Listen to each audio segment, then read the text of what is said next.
This Wagaman neighborhood is still in shock after a Thanksgiving Day tragedy that claimed the life of a St. John the Baptist Parish Sheriff's deputy.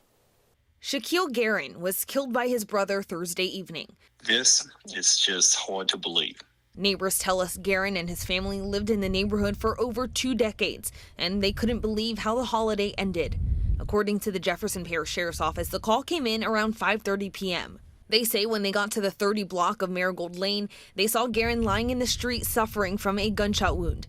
GPSO says they tried to save his life, but their efforts were unsuccessful. Neighbors tell us they didn't hear the gunshots and believe it all started inside the home. They say, though, they eventually came outside to dozens of law enforcement units wrapped around the block. They tell us the units were on scene for hours, well into the night.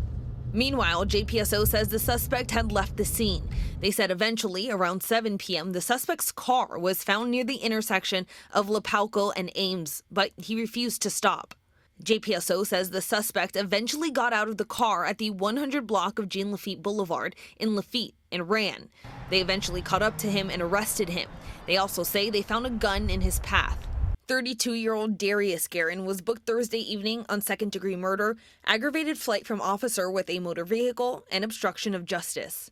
As Jefferson Parish investigates the incident, St. John the Baptist Sheriff Mike Trigg says he and his department are grappling with the loss. He made a positive impact on officers, myself, the community.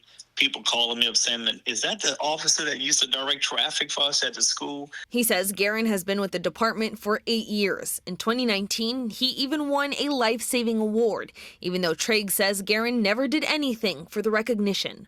He did a lot of things that did not require a reward. He just was a guy that went out here and did his best. He did his job. Sheriff Trigg says Guerin leaves behind a wife and 3 kids. In Wagaman, Alyssa Curtis, WWL, Louisiana.